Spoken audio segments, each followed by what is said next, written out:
అయ్యా కడప ఎమ్మెల్యే గారు, తమ ఔకాదు ఏందో చూసుకోండి. తమ ఔకాదు మా నాయకుడు ఏంది, పార్టీ ఎందుకు పెట్టాడా? పార్టీ ఎందుకు పెట్టాడంటే ఆంధ్రప్రదేశ్ ప్రజల కోసం, తెలుగు ప్రజల కోసం, యువతకి, మహిళలకి, తెలుగు ప్రజానికానికి 25 సంవత్సరాల భవిష్యత్తు కోసం అంబేద్కర్ భావజాలాన్ని, జ్యోతిబా పూలే భావజాలాన్ని, సిద్ధాంతాన్ని పునాదిగా చేసుకొని సమాజం ఉండాలని, కులాలను కలిపే రాజకీయాన్ని, మత ప్రస్తావన లేని రాజకీయాన్ని, ఇటువంటి 7 బలమైన సిద్ధాంతాలతో పునాదిగా ఏర్పాటు చేశాడు మా నాయకుడు. ఎందుకు పెట్టాడో పార్టీ తెలీదా? నీకు తెలియకపోతే మాకేం సంబంధం? తమరికి అంత తెలివితేటలు, తమరికి అంత బుద్ధి జ్ఞానం ఉంటే కడపకి కర్మ ఎందుకు పడుతుంది? మేకతోలు కప్పుకొని పులితోలు కప్పుకున్నంత మాత్రాన పులి అయిపోదు కడప ఎమ్మెల్యే గారు. చిన్న చీమ కుడితే కూడా మే అంటుంది తప్ప పులిలా గాడ్రించదు. తమరు కటింగ్ భాషలని, తమకేదో హోమ్ మినిస్టర్, డిప్యూటీ సీఎం అని ఒక పులితోలు కప్పితే తమరు పలిచే పలుకులు, అరిచే అరుపులు మేకరుపులే. కనీసం ఆత్మాభిమానం లేకుండా ప్రతి ఓపెనింగ్కి కటింగులు చేసుకుంటూ ఉండే నువ్వు, మీ నాయకుడు దయాదాక్షిణ్యాల మీద బతికే నువ్వు, రేపు టికెట్ నీకు రాదని ఒక నిర్వేదంలో, ఒక బాధలో, ఒక ఫ్రస్ట్రేషన్లో ఉన్న నువ్వు మా నాయకుడి గురించి మాట్లాడితే, మా నాయకుడి గురించి అవాకులు చవాకులు పేలితే, మీ జగన్ రెడ్డి, తుగ్లక్ జగన్ రెడ్డి, సైకో జగన్ రెడ్డి ఇవన్నీ కూడా విని సునకానందం పొంది నీకు టికెట్ ఇస్తాడని నువ్వు అనుకుంటున్నావా? కడప ఎమ్మెల్యే, తమ ఔకాదు ఏంది? ఔకాదు మర్చిపోవద్దండి. కొరివితో తల గోక్కోవద్దు కడప ఎమ్మెల్యే. ఇప్పుడే చెప్తున్నా, తమరి యొక్క చరిత్ర మొత్తం తెలుసు.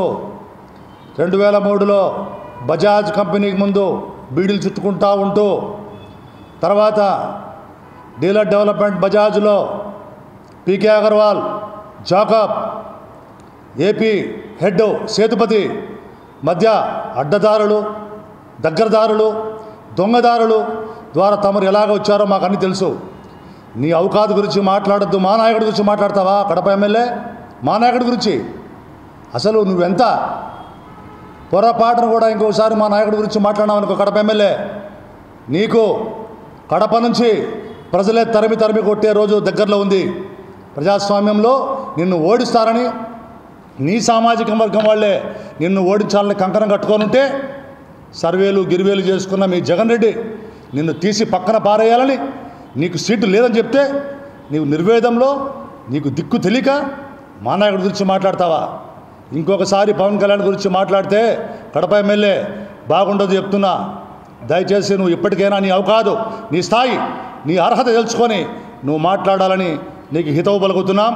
ఇంకొకసారి మాట్లాడితే నీకు మా జన సైనికులు, వీర మహిళలు తగిన బుద్ధి చెప్తారని నిన్ను హెచ్చరిస్తున్నాం. అలాగే రెండో విషయం మాట్లాడితే, ఈరోజు ఈ రాష్ట్రాన్ని కాపాడుకోవడానికి ఒక గొప్ప మహోన్నతమైనటువంటి, ఉదాత్తమైనటువంటి, నిస్వార్థమైనటువంటి, త్యాగపూరితమైనటువంటి ఒక నిర్ణయం తీసుకున్న మా నాయకుడు పవన్ కళ్యాణ్ గారు ఏదైతే 2019లో తప్పు జరిగిందో ఆ తప్పు మళ్ళీ జరగకూడదని, ప్రతిపక్ష ఓటు చీలకూడదని పొత్తు ప్రకటించారు మా నాయకుడు. ఆ పొత్తు అన్నది చంద్రబాబు నాయుడు గారు, పవన్ కళ్యాణ్ గారు ఒక గొప్ప నిర్ణయం తీసుకొని రాష్ట్రం కోసం, రాష్ట్ర భవిష్యత్తు కోసం తీసుకున్న నిర్ణయాన్ని మనమంతా ఆహ్వానించాలి. ఆ పొత్తు ధర్మాన్ని పాటించాలి. ఎందుకంటున్నానంటే, మొన్న మా నాయకుడు 26వ తారీఖు రిపబ్లిక్ డే నాడు చెప్పినట్టుగా పొత్తు ధర్మాన్ని పాటించాల్సిన అవసరం, ఆ యొక్క లక్ష్యం ముందుకు తీసుకోవాల్సినటువంటి బాధ్యత ప్రతి ఒక్క తెలుగుదేశం నాయకుడి మీద, తెలుగుదేశం ద్వితీయ తృతీయ శ్రేణి క్యాడర్ మీద, అలాగే జనసేన నాయకులు తృతీయ ద్వితీయ శ్రేణి జన సైనికులు, వీర మహిళల మీద, ప్రతి ఒక్కరి మీద ఉంది. ఇది ఒక్క చంద్రబాబు గారి, పవన్ కళ్యాణ్ గారి బాధ్యత మాత్రమే కాదు. బూత్ లెవెల్ వరకు ఈ పొత్తు యొక్క లక్ష్యం, ధర్మం వెళ్ళాలి. అందుకే మా నాయకుడు గారు చెప్పినట్టు ఈ వైకాపా రకరకాల కుట్రలు పన్ని ఈ పొత్తు ఉండకూడదు, ఎలాగైనా సరే ఈ పొత్తుని తూట్లు పొడిచి దీన్ని లేకుండా చేయాలని వైకాపాను కొన్ని శక్తులు ప్రయత్నిస్తూ ఉంటే మా నాయకులు అత్యంత పరిణితితో అత్యంత గొప్ప అవగాహనతో చంద్రబాబు గారు కానీ పవన్ కళ్యాణ్ గారు కానీ ఉన్నటువంటి పరిస్థితి మనం గమనిస్తున్నాం. ఇది వాళ్ళ ఇద్దరి యొక్క బాధ్యతే కాదు, ప్రతి ఒక్కరి బాధ్యత. ఎందుకంటే అత్యుత్సాహంతో ఎవరైనా కానీ తెలుగుదేశం వైపైనా కానీ జనసేన వైపైనా కానీ పొత్తు ధర్మానికి పొత్తు లక్ష్యానికి తూట్లు పొడిచే విధంగా ఎవరు ప్రవర్తించినా అది మనం ఈ పొత్తుకు చేసిన ద్రోహం అవుతుందని మా నాయకులు